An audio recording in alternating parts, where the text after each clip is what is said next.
Mis amigos de la huerta, bienvenidos al canal. Mi nombre es Jorge y hoy vamos a contestar otra vez dos preguntas de la familia hortelana. Uno es, lo tengo anotado acá, Alan de Chacabuco, que me pregunta qué opinión tengo sobre la ceniza como aporte de nutrientes en el huerto. Así que hoy vamos a hablar un poco de la ceniza. Y la otra es Maribel López, que me pregunta que tiene mucho problema con los nemátodos y no los puede controlar.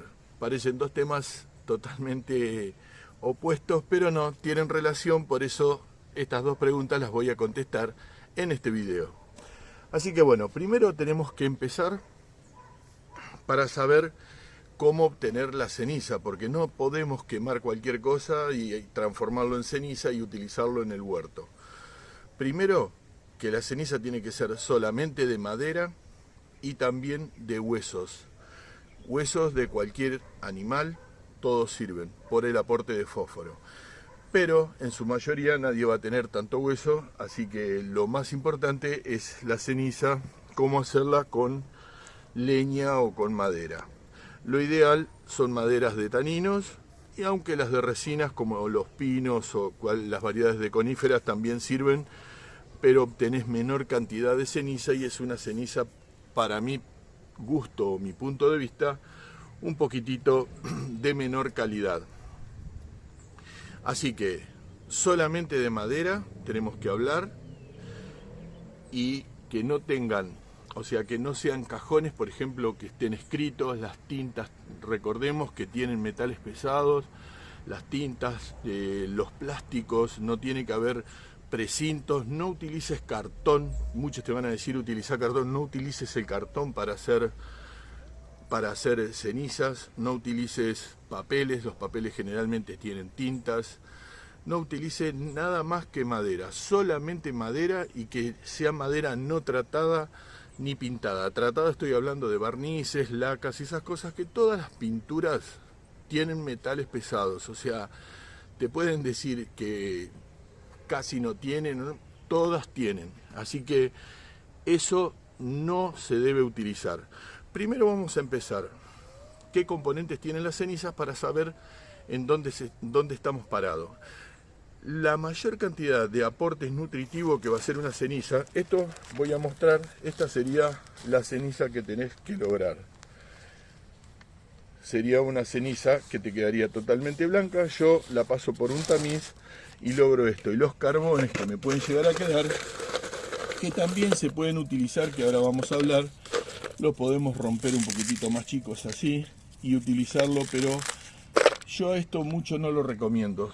Ahora voy a explicar para qué sí lo recomendaría a los carbones. Vamos a empezar primero, ¿qué aportes nos da la ceniza? La ceniza nos va a aportar en buena cantidad potasio y calcio. Todo lo demás que tenga, el fuego te modifica, o te modifica los nutrientes, y pasan a tener pocos componentes en las demás cosas. Después va a tener, en bajas cantidades, va a tener sílice, magnesio, manganeso, fósforo, azufre, hierro en muy bajas cantidades. Y para que tenga fósforo en alta cantidad, tenés que quemar huesos. Así que si cuando vas a preparar cenizas, si tenés, o sea, si lo vas a hacer, no sé, en una parrilla o en algún lugar donde prenda fuego, lo que sea, aportale huesos, que el hueso es lo único que realmente te va a dejar mucha cantidad de fósforo. Nitrógeno casi que no tiene absolutamente nada, así que la ceniza no aporta tanto nutriente. Sí es bastante importante en potasio. Lo que pasa es que para utilizar la ceniza, si a mí me preguntan, yo a la mayoría, una respuesta rápida te diría: si tenés buen humus, no utilices nunca ceniza. Pero la ceniza tiene algunas importancias y las sabemos utilizar. Por ejemplo, para el control de los nemátodos. Por eso hablé de la pregunta que me hizo Maribel López con el tema de los nemátodos. Los nemátodos y los patógenos generalmente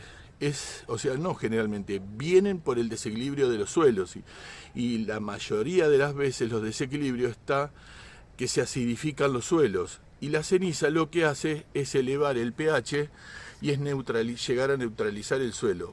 Pero tenés que saberlo usar, porque tenés que aportar baja cantidad, porque la ceniza es altamente alcalina. Primero también tenés que conocer los suelos. O sea, para aquellos que me miran de España, por ejemplo, sé que la parte del Mediterráneo de España tiene muchas tierras calizas, así que para ellos no deberían utilizar la ceniza, o al menos en muy bajas cantidades. Si mantienen un suelo con un aporte orgánico importante, no van a tener enfermedades, o al menos en muy pocas cantidades van a tener de patógenos o de nemátodos. Creo que para el lado del País Vasco es así, ya tienen suelos un poquititos más ácidos, por ahí a lo mejor lo pueden llegar a utilizar. La verdad desconozco, pero cada uno lo importante es que conozca el suelo en la cual va a utilizar la ceniza. En este caso yo voy a mostrar cuánto tendríamos que utilizar para modificar el pH. Por ejemplo, acá tenemos un suelo, en este lugar teníamos plantadas acelgas. Y tengo un suelo un poquitito que debe estar con un pH de un 6,5, o sea que un pequeño aporte. Yo en este lugar pienso plantar melones, que el melón le gusta un poquitito el suelo con 7 de pH, así que elevar un poquitito el pH en este bancal sería relativamente bueno para lo que voy a plantar. Entonces, en un bancal así, que estamos hablando que tenemos aproximadamente unos 140 litros, o sea, lo que es el bancal, es un bancal que tiene 70 por 70 por 30 centímetros de alto, o sea, debemos estar en los 130 a 140 litros. Tenemos que a un bancal así aportarles aproximadamente un litro y medio de ceniza como mucho. Y con esto es un envase que tiene 2 litros. Con esto ya estaríamos modificando el pH tranquilamente en 5 puntos. Así que le aportamos por la mitad y aplicamos un poquitito de ceniza. Siempre recordemos que la ceniza la tenés que hacer vos. Nunca confíes en que alguien te regale ceniza y que va a ser la mejor ceniza. Bueno, con esta cantidad lo que tenemos que hacer es removemos el suelo, que yo siempre explico que no tenemos que removerlo, pero en este caso lo vamos a hacer. Vamos a remover el suelo en aproximadamente unos 10 centímetros aproximadamente de profundidad, que estaríamos hablando de la primera capa.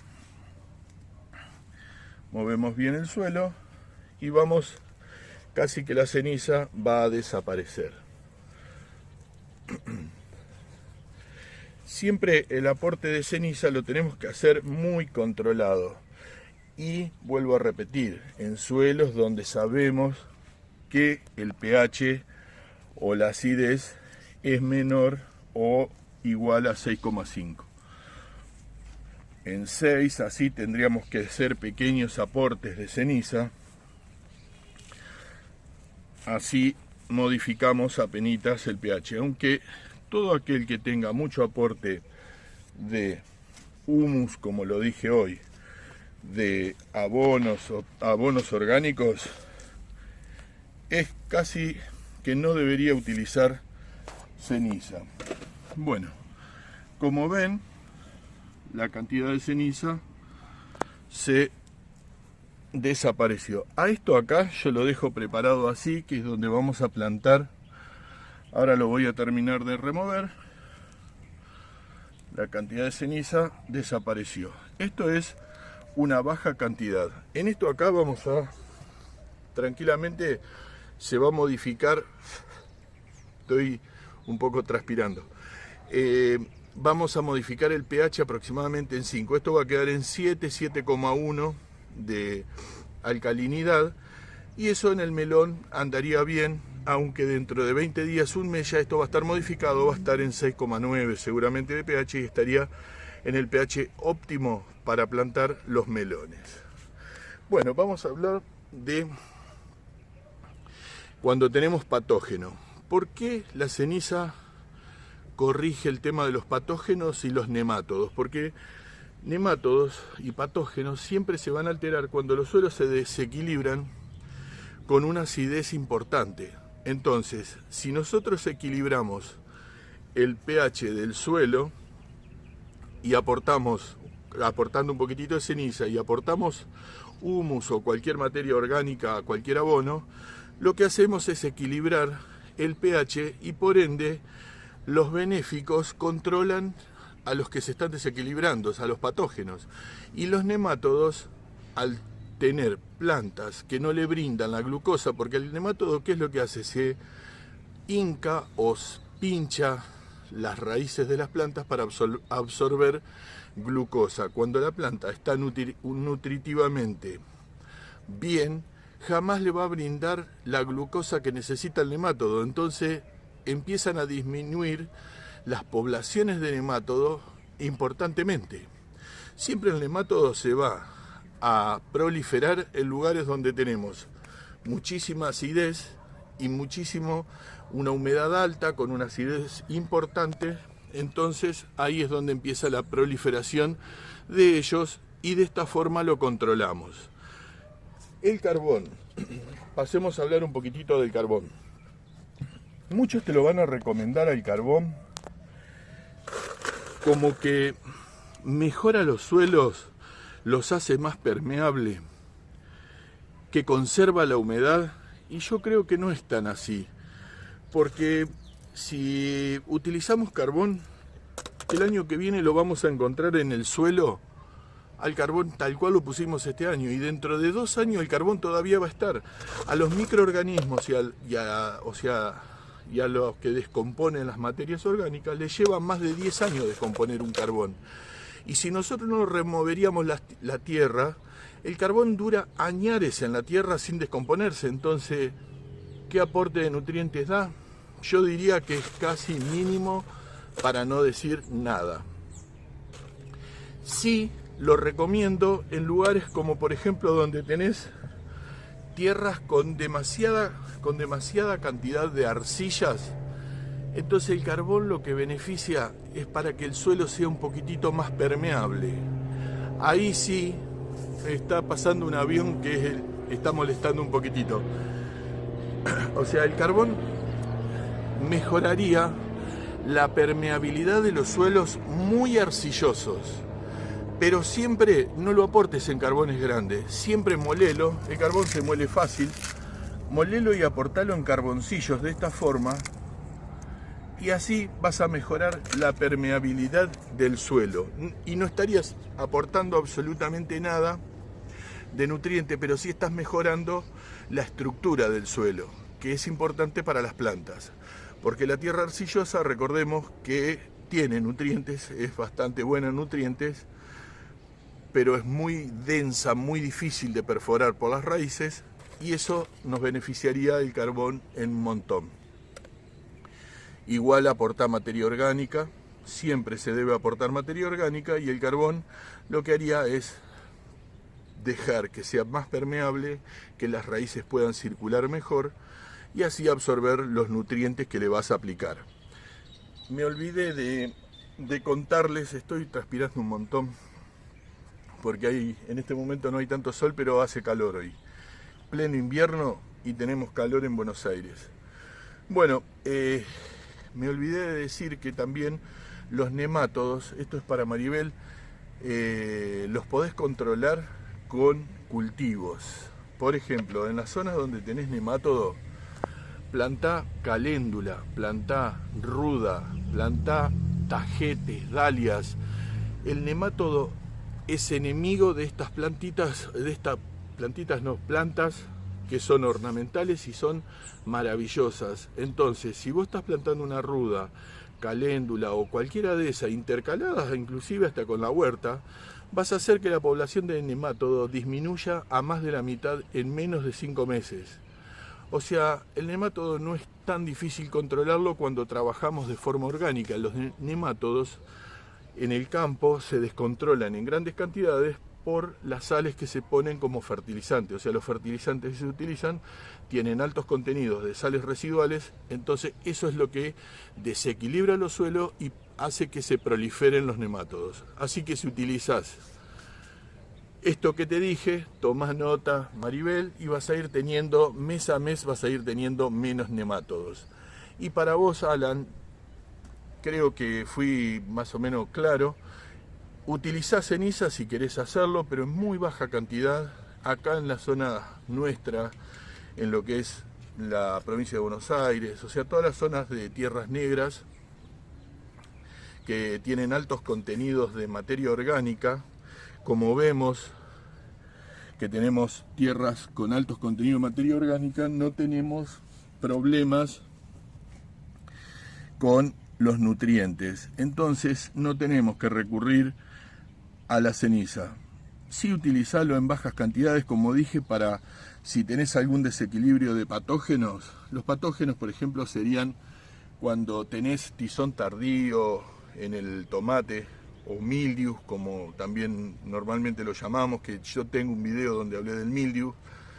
Lo podés controlar con la ceniza, porque ¿qué pasa? El mildew generalmente va a atacar en las plantas cuando tenemos un suelo un poquitito desequilibrado, con una acidez un poquitito más alta de lo que necesita la planta. Entonces, antes de plantar, un mes antes o 20 días antes, le aplicás un poquitito de ceniza, bajás, o sea, estabilizás el suelo, siempre baja cantidad.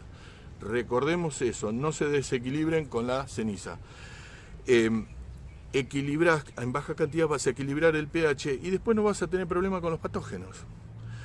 Y recordá, aplica abonos y los abonos siempre van por arriba. Espero que les haya gustado el video. Si les gustó, denme un like. Suscríbanse al canal, así esta familia cada día es más y somos más.